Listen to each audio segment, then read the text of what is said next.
In the previous lecture, we left off where we are going to choose a plant for our research.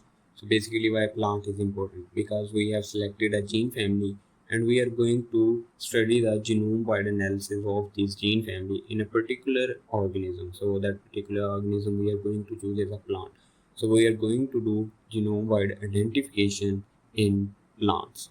So that's why we are going to choose a plant, and that's why we are going to go with the single MYB histone gene family. I think it should be clear right now that we are going to do this in a plant. So basically how to choose a plant. So for that, just copy the genomic locus of protein. I'm just gonna copy the genomic locus of first protein, and then I am going to go to the NCBI gene database, so which is also sub database, sorry.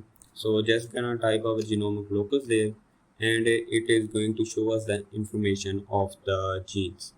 So TRB1, telomere repeat binding factor 1, Arabidopsis thaliana thaliana, we already know that, because in this tri database you can see that the protein name is TRB1, which is also similar. So then we are good with this data set. So here we can see the different information that we can retrieve, and also we are going to do that in the next lecture. So basically let me just explain. So this sub database gives us the data of this gene.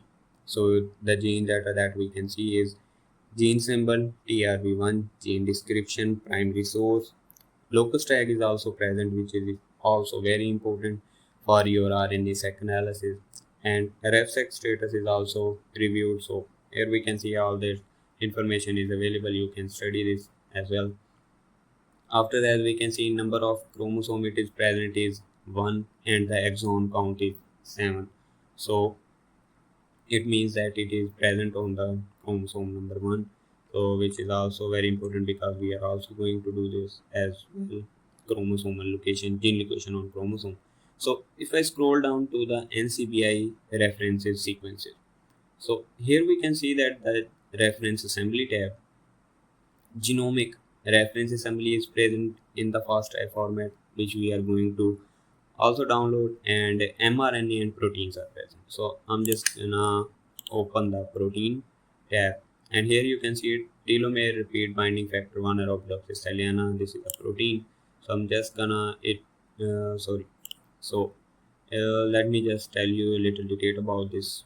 It contains 300 amino acids.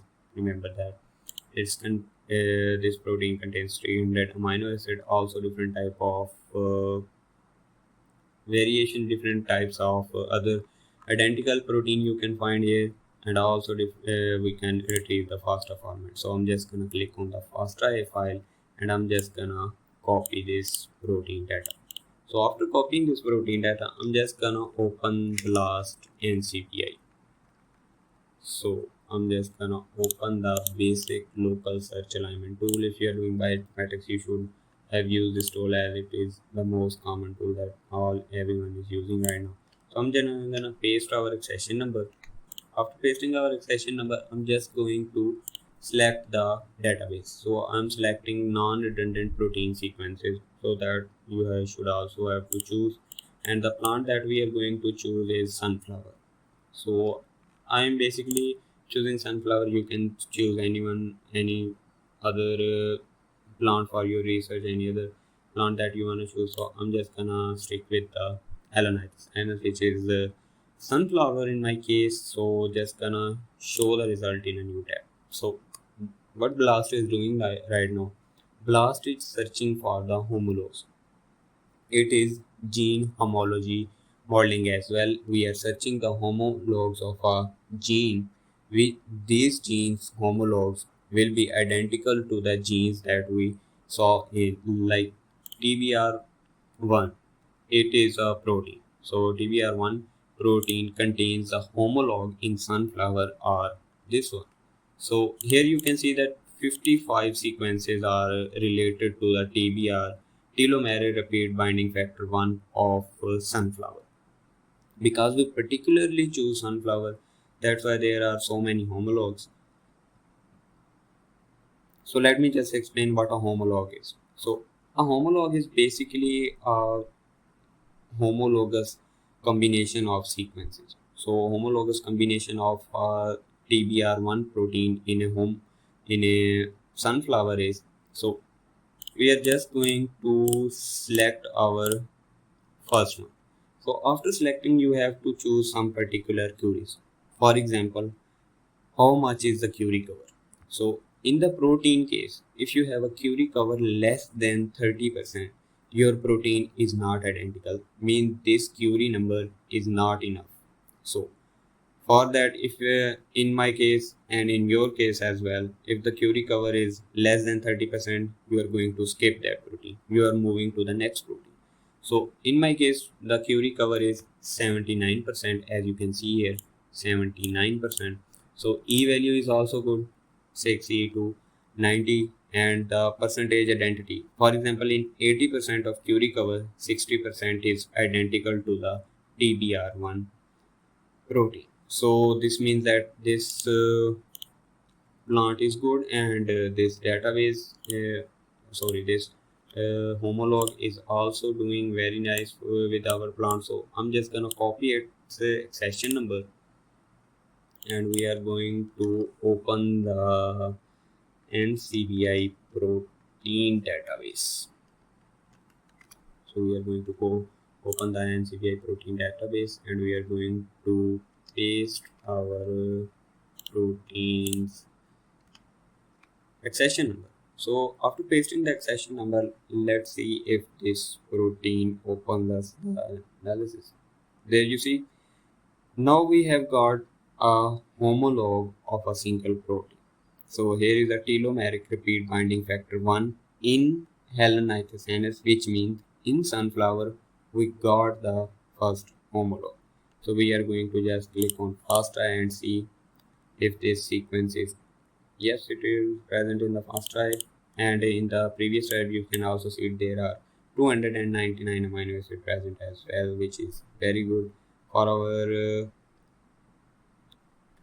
course and for our research analysis. So that is for all how we can choose a plant.